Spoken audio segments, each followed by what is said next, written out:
Good morning students. Intermediate नागरिक शास्त्र खंड खा अध्याय 1, जिसका नाम है राष्ट्र निर्माण की चुनौतियाँ। इस अध्याय में हम आज विगत दिनों जो मैंने आपको पिछली कक्षा में मैंने आपको पढ़ाया था रियासतों का विलीनीकरण, जिसमें हमने स्वतंत्रता के समय राज्यों की क्या, भारत के राज्यों की क्या पोजीशन थी, क्या स्थिति थी, इस बारे में चर्चा की थी। और इसके बाद हमने आपसे चर्चा की थी इसको भारतीय क्षेत्र को जो है दो भागों में का और खा इस तरह से विभक्त किया था। अलग अलग दोनों तरह से देखा था कि किस तरह से कौन से क्षेत्र जो राज्य थे वो कांग्रेसी शासन के अधीन, अंग्रेजी शासन के अधीन थे, और जो कुछ जो भारतीय राज्यों के अधीन थे, भारतीय राजाओं के महाराजाओं के अधीन थे, उसके बारे में चर्चा की थी। बात आती है स्वतंत्रता के समय रियासतों का एकत्रित होना। पूरे भारत की जो रियासतें फैली हुई थी, जो अंग्रेजी आधिपत्य में थी और जो भारतीय राजाओं के आधिपत्य में थी, इन सभी को स्वतंत्रता के पहले 15 अगस्त 1947 के पहले कैसे भारत में भारत राष्ट्र का उनको अंग बनाया जाए, इस बारे में हमने चर्चा की थी। जिसमें हमारे माननीय सरदार वल्लभ भाई पटेल साहब की रियासतों के विलीनीकरण में महत्वपूर्ण भूमिका रही बच्चों। और किस प्रकार से 3 रियासतें जो थीं, जूनागढ़, जिसका जूनागढ़ और इसके बाद हैदराबाद और तीसरा जो कश्मीर रियासत थी, इन तीनों रियासतों का स्वतंत्रता के समय भारतीय अंग बनने में थोड़ी इनके राजाओं ने आनाकानी की। तो आइए देखते हैं वो 3 रियासतों के जो राजाओं ने भारत संघ में भारत गणराज्य में मिलने का जो मनाही की, एक तरह से या असमर्थता की, उसके बारे में अपन जानने का प्रयास करते हैं कि आखिर वो रियासतें 3 कौन कौन सी थी और कौन क्यों ऐसा उन्होंने किया वहाँ के राजा महाराजाओं ने। सबसे पहले जो रियासत थी जूनागढ़। बच्चों, जूनागढ़ जो काठियावाड़ में एक छोटा सा राज्य है, जो वर्तमान में आप जानते होंगे गुजरात राज्य के अंतर्गत आता है वर्तमान में। तो जूनागढ़ काठियावाड़ में एक छोटा सा राज्य था उस समय। उसकी 85% जो आबादी थी वो हिंदू थी बच्चों। और वहाँ चारों ओर से जो वो राज्य था हिंदू राजाओं से घिरा हुआ था। जूनागढ़ जो राज्य था छोटा सा, जैसे बड़ौदा, भावनगर जो भारतीय उपनिवेश में सम्मिलित हो चुके थे, उसके पश्चात उसके क्षेत्र भी सहमत नहीं थे, क्योंकि उनके बीच में अन्य छोटे छोटे राज्य स्थित थे जिनके निवासी हिंदू थे और जो भारत में सम्मिलित हो चुके थे। जूनागढ़ का पाकिस्तान से कोई भौमिक संपर्क नहीं था। निकटतम जो संपर्क था, यदि स्थल मार्ग से देखा जाए, तो वो 240 मील लंबे समुद्री मार्ग से था। इस सबके बावजूद नवाब ने पाकिस्तान में सम्मिलित होने का षड्यंत्र रच दिया। कहाँ, किस नवाब ने? जूनागढ़ का जो नवाब था, वहाँ के क्षेत्र की जो आसपास की आबादी थी वो 85% हिंदू थी, लेकिन वहाँ के जो राजा थे, वो नवाब जो थे, वो पाकिस्तान में सम्मिलित होना चाहते थे। जबकि भौगोलिक दृष्टि से देखा जाए तो पाकिस्तान से जूनागढ़ का संपर्क जो भौगोलिक दृष्टि से स्थल मंडल की ओर से, स्थल की ओर से देखा जाए तो कोई पास में संपर्क नहीं था। संपर्क जो पाकिस्तान में हो सकता था पाकिस्तानी क्षेत्र में, वो 240 किलोमीटर लगभग समुद्री मार्ग से ही संभव था। इसके बावजूद ही वहाँ के राजा ने पाकिस्तान में सम्मिलित होने का प्रयास किया। इधर तो वह कांग्रेस के नेताओं से बातचीत चलाता रहा, वहाँ का जो नवाब था, और उधर पाकिस्तान से संपर्क में था वो। भारत सरकार ने उसके पास प्रवेश पत्र हस्ताक्षर को भेजा और उसके उत्तर की प्रतीक्षा करती रही भारत सरकार।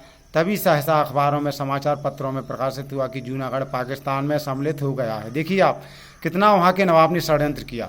यहाँ भारतीय सरकार से मिला रहा, उधर पाकिस्तान के संपर्क में रहा, और पेपरों में अंत में क्या छपा कि जूनागढ़ रियासत के नवाब ने भारतीय गणराज्य में, भारतीय क्षेत्र में शामिल न होकर के पाकिस्तान क्षेत्र में शामिल होने की घोषणा की। इस प्रकार के वहाँ का हिंदू प्रजा से बहुत शोर मचाया वहाँ की हिंदू प्रजा ने। भारत सरकार ने सेना भेजी, किंतु इससे पहले कि वह राज्य में प्रवेश करती नवाब अपने निजी वायुयान में बैठकर पाकिस्तान को भाग गया। 31 दिसंबर 1948 को जूनागढ़ संयुक्त राज्य काठियावाड़ सौराष्ट्र जो वर्तमान में है में विलीन हो गया। तो ये इस तरह से जी जूनागढ़ की कहानी है कि किस तरह से वो जूनागढ़ रियासत भारतीय संघ में या भारत क्षेत्र में शामिल हुई। द्वितीय जो रियासत थी जिसने आनाकानी की जहाँ की जिसके नवाब ने, उसमें हैदराबाद रियासत थी। हैदराबाद ही 15 अगस्त 1947 से पहले भारत में सम्मिलित नहीं हुआ। यहाँ का शासक जो था वो निज़ाम कहलाता था वहाँ पर, जो मुसलमान शासक था, और 85% यहाँ की प्रजा भी हिंदू थी। निज़ाम ने वायसराय तथा ब्रिटिश सरकार से बार बार निवेदन किया कि उसके साथ संधियों के आधार पर व्यवहार किया जाए और उसको स्वतंत्र छोड़ दिया जाए। वहाँ के नवाब ने, हैदराबाद के नवाब ने, निज़ाम ने, किंतु ना तो वायसराय ने उसकी प्रार्थना पर ध्यान दिया और ना इंग्लैंड की सरकार ने। निज़ाम पर कॉरफील्ड का बहुत प्रभाव था। उसने भारत सरकार को शक्ति से निपटने का संकल्प किया, भारत सरकार से निकलने का संकल्प किया और मुस्लिम रजाकारों का एक आतंकवादी संगठन खड़ा करने लगा। माउंटबेटन ने प्रस्ताव रखा कि यदि निज़ाम भारत में शामिल हो जाए तो उसे कुछ विशेष रियायतें दे दी जाएं। इस एक योजना ऐसी तैयार की गई और किसी प्रकार पटेल की स्वीकृति भी प्राप्त कर ली गई, किंतु जब उस योजना को निज़ाम के पास भेजा गया तो उसने उस योजना को अस्वीकार कर दिया। जब तक माउंटबेटन भारत में रहे निज़ाम से बातचीत चलती रही। उसके चले जाने के 2 दिन बाद निज़ाम ने भारत सरकार को पत्र लिखा कि मैं माउंटबेटन की योजना स्वीकार करता हूं। उसको उत्तर दिया गया कि वह योजना तो माउंटबेटन के साथ उड़कर इंग्लैंड चली गई। देखिए क्या जवाब था। 13 सितंबर 1948 को भारतीय सेना ने हैदराबाद राज्य में प्रवेश किया। 18 दिसंबर को हैदराबाद की सेना के कमांडर ने भारतीय सेना के कमांडर मेजर जनरल चौधरी के सामने समर्पण कर दिया और 26 जनवरी 1950 को निज़ाम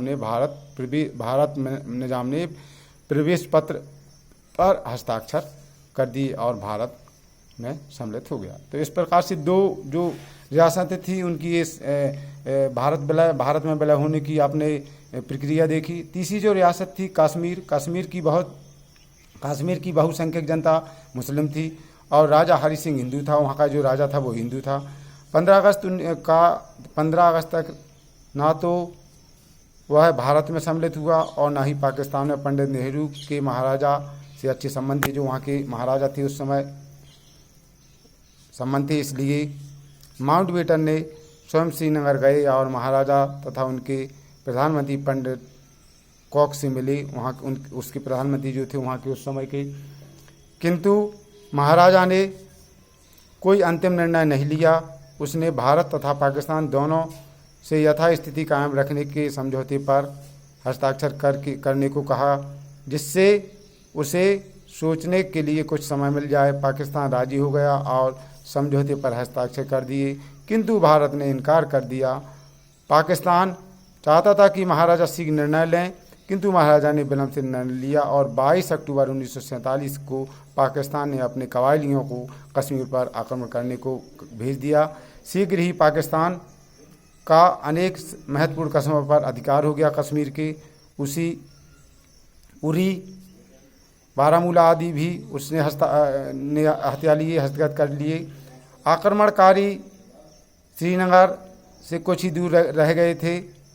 उन्होंने चारों ओर हत्या तथा लूटपाट का तांडव किया। महाराजा घबरा गए और भारत सरकार से सहायता की प्रार्थना की। माउंटबेटन ने उससे कह दिया कि जब तक वह प्रवेश पथ पर हस्ताक्षर नहीं कर देता तब तक भारतीय सैन्य बल राज्यों में प्रवेश नहीं कर सकते।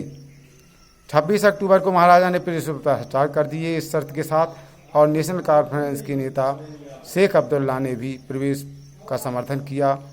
सरकार ने 27 अक्टूबर को वायुयानों से सेना कश्मीर में उतार दी और कुछ ही समय में आक्रमणकारियों को उरी आदि क्षेत्रों से खदेड़ दिया। तो बच्चों देखा आपने इस तरह से इन दोनों तीनों रियासतों की जो कहानी है, कैसे भारत राज्य में शामिल हुई है, भारतीय क्षेत्र में शामिल हुए। तो आपने देखा कि जो तीन रियासतें थी वो किस तरह से परेशानियों कठिनाइयों के साथ भारत का अंग बनी। बच्चों आज के लिए इतना काफ़ी है, कल पुनः मिलती हैं, तब तक के लिए धन्यवाद।